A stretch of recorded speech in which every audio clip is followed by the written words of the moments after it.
Hi, hello everyone. Thank you so much for joining me. I heard everyone complaining about the lights and then I walked up here and yes, they're pretty awful, so I got myself one of these. And I hope you can still see me, but now I can actually see you and not just the glare in my eyes. So this is so much better for me. Okay. So I'll be talking about open science in general and then about the work I'm doing in Nova Scotia. So I'll introduce the concept. You'll see I'm using open research and open science interchangeably. I'll come back to that in a sec. I'll give you the international timeline and context for the work we're doing and talk about the Nova Scotian Open Science Project and then a bit about policy co-creation just to finish off. Just to start, about me, I am trained as an earth scientist. I got my PhD in paleobiogeochemistry from the University of Cambridge, which is a lot of syllables for things that have been dead for a very long time. I then worked in the EU on science policy at both national and international level. I was involved with, for example, creating the international guidelines for research data management alignment. And that was about 10 years worth of my life. And then we moved to Canada, and I am what's very endearingly called in this country a new Canadian, and I live in Nova Scotia where I now work.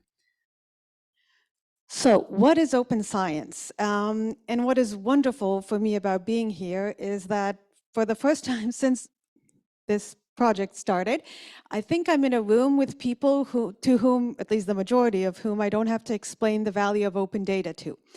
And that is really, really nice. I've had dozens of meetings at this point. I've talked to hundreds of people for this project. I'll come back to that a bit later.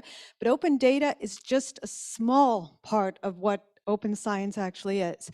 So if you look at this graph, this is the UNESCO definition of what open science is. And that is the literal United Nations telling us what open science is. And that is the definition we are going with for this project.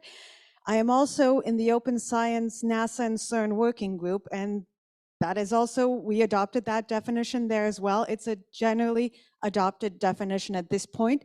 And I think it's wonderful because it goes beyond, I don't know if some of you work with academics or maybe are academics. And for that crowd, the interesting part of open science is usually the top green part of that pie, particularly the open research data and the open access publications. Those are very important. They're also a small part of what this is, but an important part. I think, I mean, I could literally go on about every single aspect of open science for way longer than you want to listen to me.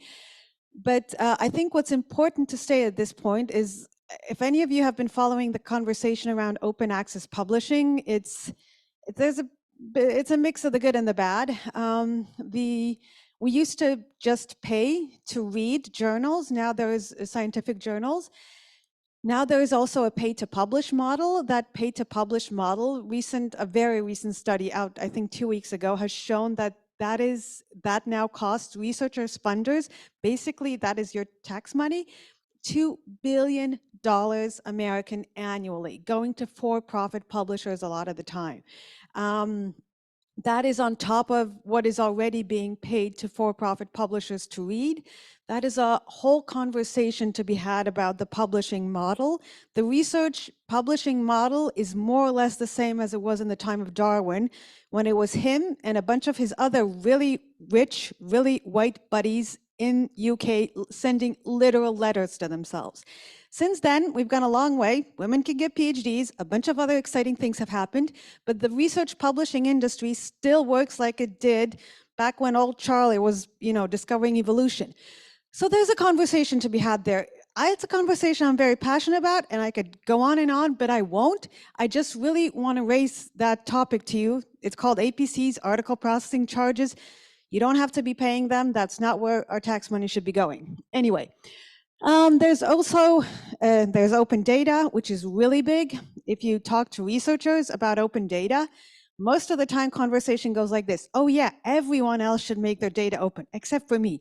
I want to keep mine close because it's not precious. And you think of Gollum and the Lord of the Rings and it's not pretty. And some of them are self-aware enough to know what they sound like. And they're like, I know I shouldn't be saying this, but I'm gonna.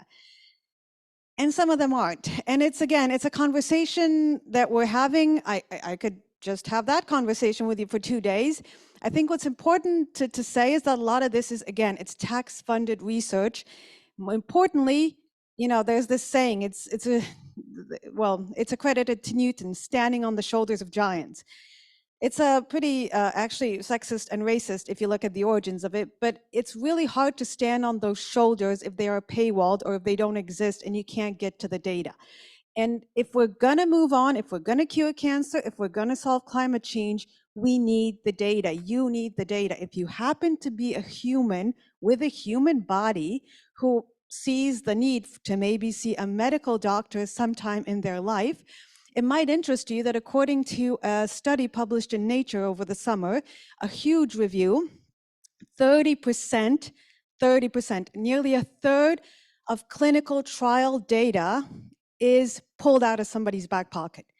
And this is the clinical trial data based on which recommendations are made. And if your doctor wants to be a good doctor, they're going to do evidence-based medicine. And the problem is, if that evidence is pulled out of somebody's back pocket, then they might be making you more sick when they're trying to do their best to cure you. Again, 30% of the data.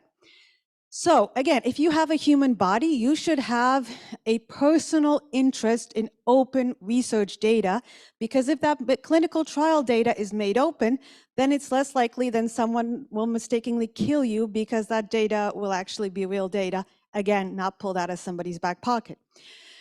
There is open hardware and open software, because I'm sure this crowd knows, but smart people are, the North doesn't have a monopoly on smart people. And what's more, all smart people don't live within 20 kilometers of Boston, US, right? And that's where a lot of the hardware is in terms of scientific research. And if we wanna move forward, again, cure cancer, solve climate change, do a bunch of other interesting things, it's really useful to give smart people access to software and hardware without them having to physically be, say, in Boston or, quite frankly, even in Vancouver. And that is possible now. We can do those things. We just, need to want to do that. Interesting fact, the moment journals are made open and they take down their paywalls, the downloads go up by thousands of percent from, for example, Southeast Asia. I mean, people want access, and it's really good for all of us if everyone has access and we're all working from the same baseline of common knowledge. And then again, maybe we'll, cure cancer faster. But there's also open dialogue with other knowledge systems. Again, my background is in Europe. That is something that doesn't particularly ring true in Europe. There are literally 3 indigenous populations left in Europe. But in North America, that makes so much more sense. And that is, it makes all the sense. It's something we should be doing. It's something we should actively be striving to do.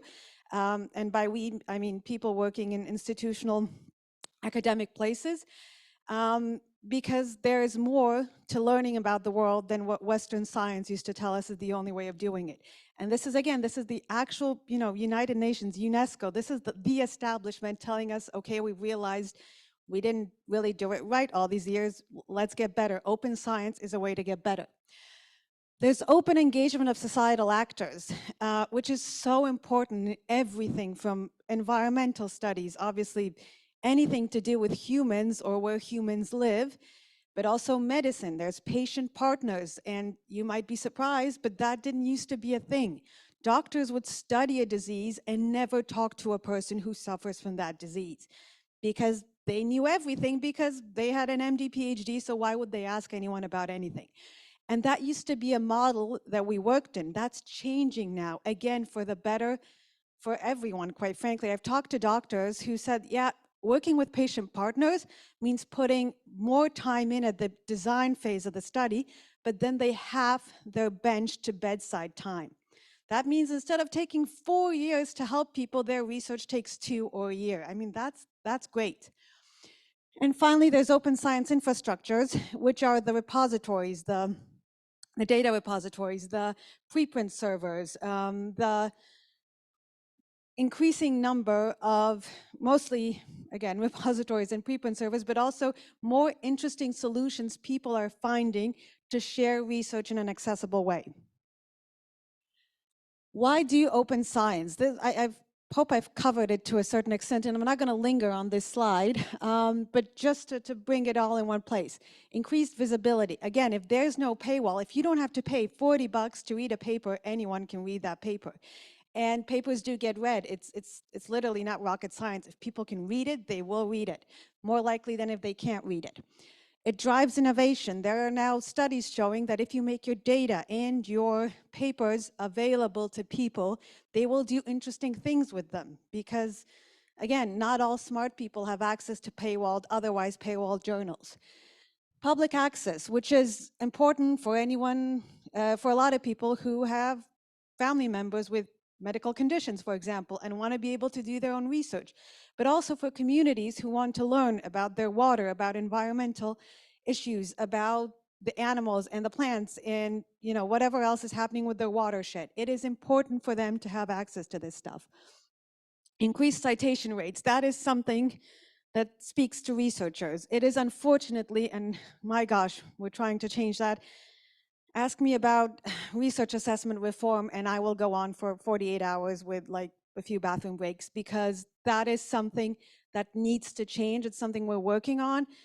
It's, currently research used to be this, science used to be this thing you went into because you wanted to discover, things about the world. And quoting, well, not quoting, but paraphrasing Athena MacDonald, a very famous British physicist, she says that, yeah, that's what science used to be about. You used to go and be like, I want to learn about the universe. I'll be a scientist. And what do scientists do now? They write papers so that they can get grants, and they get grants so they can get tenure, and they get tenure so they can get more grants. And she's like, that's not why I went into science, to publish highly peer-reviewed, impacted papers so I can get a grant. I went into science to learn about the universe. I have very little time to do that now because I'm so busy writing paywalled papers that, hopefully will turn into grants. So that is something we're trying to change as well. Open science is helping that. I'll say a little bit about that at the end. But that is something we want to think about. Unfortunately, still, citations are important to researchers. Global impact. I've mentioned people downloading papers from places where normally you couldn't download them from. There are open access journals now with the goal of, every single paper that is, they're diamond open access, so it's free to read, free to publish, and it's written, every single article has a plain language summary so that lawmakers and policymakers can actually read them and understand things, and public servants. This is, for example, seismology journals, where they're like, I want the people in seismically active regions who make decisions to be able to read my research because then I might literally save lives. So this is great. This is what we want. And finally, complying with funder policies. Now, that's a really big one. I am working with a funder on this, Research Nova Scotia. And as I'll show you in a sec, it has been funders who have been pushing change here. And sometimes, people have been kicking and screaming, but funders pay the bills in science. They are the people who literally cut you your paycheck a lot of the time. So people end up complying. Just a short timeline, 2016, Plan S, there's a whole story there. It doesn't stand for science, it stands for Jan Smuts. I'm happy to tell you the story. Usually I do, but I don't have enough time now. It's a fun story, including, explaining to EU bureaucrat how science publishing works and him having to pick up his jaw off the floor. But what ended up happening is the EU pulled together a bunch of funders, initially 16, more now, and they said, if we're funding your research, then you have to publish open access on the day. It has to be made open access because, hey, we want people to be able to read what we paid for. And they decided that they did a lot of legal research, and they decided that the funder agreement trumps the agreement with the publisher, that's for starters. And secondly, that no publisher like Elsevier, for example, is actually going to go through the fuss of suing a researcher. And they were right. Nobody did go through the fuss. What they didn't actually and foresee happening, and there was an editorial by Jan Smuts a few weeks ago effectively saying, I was not capitalist enough to foresee what's going to happen. What happened is the APCs, the article processing charges, Nature charging people $9,000 American to publish an open access journal. It did not occur to anyone that this was going to happen. So this is a case of, a good deed gone down the drain, sort of, a little bit maybe, because it's still pushed a huge change. This is 2016. In Canada, we have the Tri-Council Open Access Policy at this point. You probably might have not heard of it because it's very much on paper now. Just spoiler alert, 2023, the Tri-Councils are revamping their open access policies because the current one is not really super functional. But that was the first kind of, yes, let's do open science in Canada as well. 2020, big year, NIH data sharing policy, NIH, National Institutes of Health in the US, biggest health research funder in the world, saying we want the data open because, quote unquote, we want to help everyone cure cancer. If they have access to the data, other smart people can do things with it, we'll cure cancer faster. In Canada, the roadmap to open science happened. I don't know if any of you recall, but a bunch of other things happened in 2020. Lockdowns, viruses, maybe vaccines, I don't know, all sorts of things. So that roadmap kind of went below people's radar a little bit, but it was the first time the Canadian government went and said, yes, let's do open science. 2021, big one, UNESCO recommendation for open science. Again, literal United Nations going out and saying, let's do open science. This is how we save the world. This is how we do the right thing. In Canada, the framework for implementing open by default with federal government science. So again, Canada also making their statement on open science. 2020, the so-called Nelson Memorandum, when sort of out of the best kind of left field, the American government announced everything funded with federal money is going to be open now. And people popped champagnes, the people I worked with, because this was this is also in 2022, the EU published Horizon Europe finally, in which this is the biggest R&D funding program in the world. 60 billion euro, which is probably around, 80 billion Canadian dollars at this point. And everything funded with Horizon Europe has to be made open access and the data has to be made open. So within 1 year, some of the biggest democracies in the world funding science said, we are going open access and open science. And literally this just in, as of yesterday, the Canadian government, the Prime Minister himself and Ursula von der Leyen, the head of the European Commission, have announced that they have finished negotiations for Canada to join Horizon Europe. This is very exciting for anyone really doing any sort of innovative work in Canada. Again, the biggest pot of money available to SMEs, to NGOs, to researchers, and just a little factoid, the average Horizon Europe project average is 4.2 million euro. So $6 million for an average project, ladies and gentlemen and folks, and that will be available to you coming next year. And you can just apply for that. No additional funding needed from Canada because Canada will be an associate member for Horizon Europe, which is not really Europe anymore because it's also Israel and New Zealand and a bunch of other countries, but it's still called that. 2023, NASA and CERN have announced the Year of Open Science. I have the great pleasure of working with them on trying to introduce and making the policies that we are developing global and aligned. And in Canada, we have the review of the tri-agencies open access. Oh, shoot, I did the thing everyone does, click the wrong button. So now, following that longish introduction, I will talk about the project I'm working on. And oh yeah, and I always say this, this is supposed to be the ripple effect, because as far as we know, we are the first province and the first provincial funder to work on an open access policy for the province. And we really hope that it will have a ripple effect and be part of the national conversation that is happening around open science. We're doing it for us, but we're also kind of doing it for all of us. And we really hope that the work we're doing and the way we're doing it will have an impact going way beyond Nova Scotia, Maritime, Canada, and just to Canada in general, and maybe further on, because of the way we're doing it as well. And this is just to back myself up with Dr. Mona Nima, Canada's Chief Science Advisor. Open science is an international movement, and hopefully we will be able to speed up the deployment in Canada as well. So that's what we're sort of doing. So just to give you an outline, is someone timing me here? Is there someone with those pieces of paper? No, no one's timing me? Okay, well, I hope whoever talks after me knows when they need to pull me off the stage. 8 minutes. Okay. Um, so the way our project works is there's a survey that, unless you're in Nova Scotia, please don't fill out, and I won't give you the details of it. No QR codes because it's Nova Scotia only. But we're kind of learning about current practices. There are workshops, and that's the fun part of that. I mean, all of it is fun, but I've talked to over 100 people personally at this point. I've talked a little bit, well, I've mentioned I have a year experience. I had front row seats and was part of the work in the year around constructing the open science and the RDM policies. And I know what works and there are best practices, but importantly, I know what doesn't work. I was there, you know, I saw the train crashes happen right in front of me, basically. And a lot of what doesn't work is when you're a bureaucrat, and I say this with affection and fondly, and you lock yourself in a room with other people and then produce policies and try to force researchers to do what you and a bunch of other people in a locked room came up with.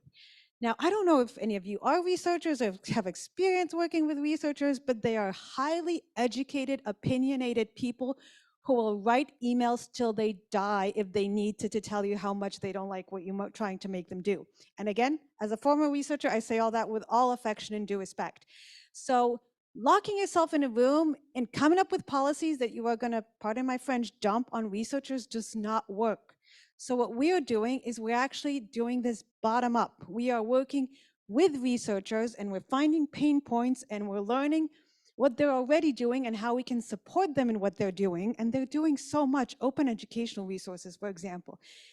I've met researchers who, off the side of their desk, have in the past 3 years saved their students $3 million because they've developed this incredible, inclusive, anti-racist, anti-misogynist, just wonderful, actively anti-transphobic psychology, intro psychology textbook that is available to anyone who wants to use it. People in Egypt are using it. People in Korea are using it.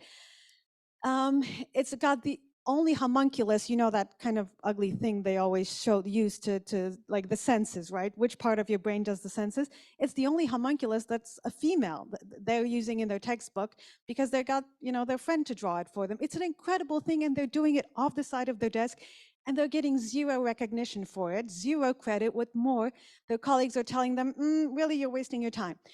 So how are we understanding impact if saving students so much money with such a wonderful resource is perceived as wasting time by an academic, right?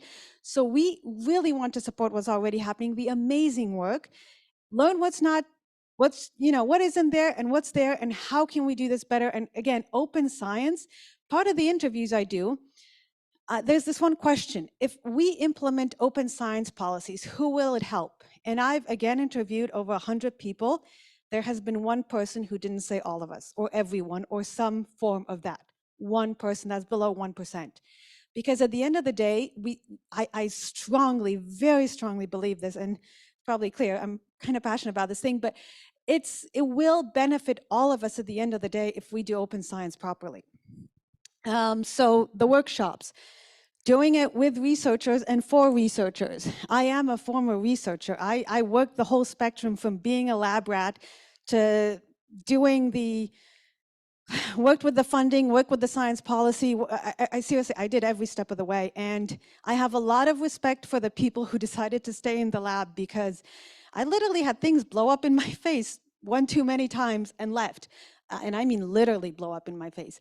And the people who are there, I really believe science policy is there to support them and get the best for society, and that's what I'm trying to do. So we're designing a tailor-made policy for Nova Scotia, but what's wonderful about Nova Scotia, we're small, and oh my gosh, I'm like compared to just, you know, BC, we're tiny. We're 1 million people, but that is kind of great for the purposes of this policy because I can personally talk to almost anyone who I need to talk to. I can physically get there because we're kind of small in Canadian terms. But also we're a very diverse research ecosystem. We got Dalhousie, which is a top worldwide university. We got smaller teaching universities and we got the community college. We really have a wide spectrum of all the institutions. So we think that even though the policy is tailor-made for Nova Scotia, we can actually, a lot of the lessons learned are transferable to other places, in Canada and beyond. Roadmap. We're constructing a roadmap, how to implement the policy. So it's not just here's the policy, but here's what we need to do to make sure the policy works. And then we're going to hopefully launch the policy. This is for Research Nova Scotia to decide. I'm probably contractually obliged to tell you I can't speak for them, so it's up to them to decide when they launch it, but fingers crossed. So just to finish off, because I have like a minute. Oh, sorry. Oh, God, wrong. These are the areas of our focus. We're centering the community's needs. Like I said, I really don't want this to be just a top-down initiative, even though it's important for funders to do this, because again, they pay your bills. And if funders start requiring open science, then institutions will make it easier for their researchers to do open science, because again, everyone wants their bills paid. So funders get to do this because they pay bills. So it's sort of using the stick for it to be a carrot kind of thing. But it's very important for me that we include the community and center data sovereignty. I am very aware of how white and immigrant I am and of the horrible history of Western science on this continent. And I am absolutely adamant that we have no part in it and that we do our best for reconciliation and for righting those wrongs. So data sovereignty is very much a part, Indigenous data sovereignty, of this policy. So just to briefly summarize, open science is a lot because it requires a shift in scientific culture. Because we need to go from competition to collaboration. Because if I'm going to share things, we need to remember, again, Athena MacDonald, it wasn't supposed to be about just me getting tenure and me getting grants and me getting publications. It was supposed to be about learning about the universe or the world or whatever else it is, language, I don't know, art, science, whatever it is you want to learn about. And it's so much easier to do that when we do it with other people. 1 minute? 30 seconds. Oh boy. Science as a product to science as a process. And I always realize that guy looks a bit like the former president of the US. This is in no way endorsement of that guy. And science for select to science for all. So, oh, shoot. Just to finish off, a policy-driven co-creation process is a series of complex and often magical moments during which people take the most important resource they have, time, coupled with their visions, desires, and knowledge to address together a compelling issue. This achieves results that cannot be reached individually. This is from the Policy Co-Creation Handbook. I am not a quotes person, but this is a really good one for the work we've been doing. And, you know, using the word magic and science in the same sentence is not maybe what people often do, but that's what it has been. It's been magical and a privilege to learn about all these people's experience and hopefully support them in, you know, as much as this sounds like a mouthful, and hopefully really creating just a better research environment and helping to solve the world's problems with that. Thank you. There we go. And I'm obviously very happy to talk to anyone who wants to talk open science or any aspect of it. I don't know, do we have time for questions? I don't know if there are any, but no time for questions. I talk too much. Okay, please come and tell me if you have any. Bye, thank you.